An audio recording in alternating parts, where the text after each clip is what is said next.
Alright guys, let me get your attention. We're going to get started now. So, I want you to understand that I have a degree in environmental studies. I've been teaching for 13 years.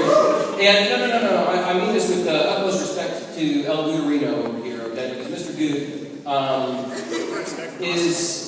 is coming out of his history cave, okay, to have an informative debate. And this takes a lot of guts to step into the realm of science with someone who has gone to school for science, right?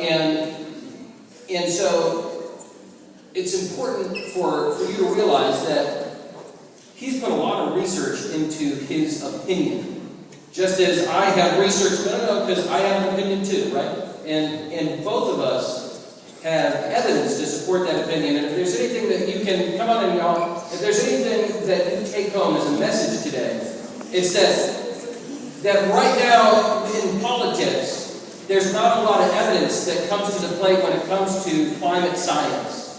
Okay, and what you're going to hear from both Gutt and myself is a lot of evidence today. And it's a credit to Mr. Gutt over here, who spent a lot of time trying to find evidence to support his opinion. And that's really how discourse should take place. And so if there's a take-home message here, step into the ring of science to talk about science. So that's what really I'm hoping to say here. So, we both worked pretty hard to get ready to show you all the evidence behind climate science, and this debate topic today is whether humans are contributing to climate change. And I'm going to be taking the stance that humans have the capacity and are in fact contributing to climate change, and Mr. Gutt is who's going to lead with, is going to explain his factual-based opinion, or evidence-based opinion, right, on why he feels that humans aren't contributing to climate change. Alright? And let the best set of facts win. I plan on trying to rip his facts apart, but it doesn't mean we can't appreciate the evidence that goes into this. Alright, well thanks, Mr. Freman. First of all, I'm not a, what they call a denier. I'm a skeptic.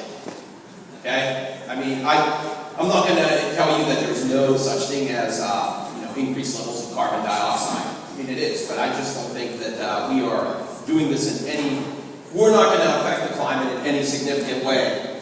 I believe that this man-made global warming is an imaginary crisis that the left is using to attack private property and free enterprise.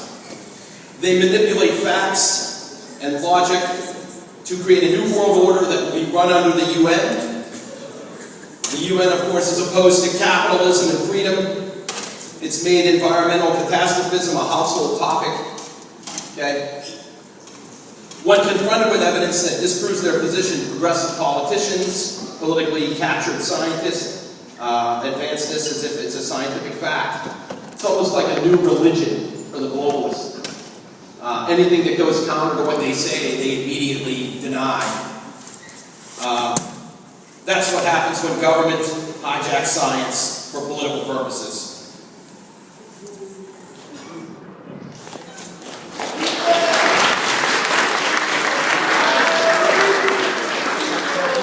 Alright, so Mr. Gutt used some colorful language there to discuss something that we would think of as a scientific paradigm, which is essentially what we are in these times, right?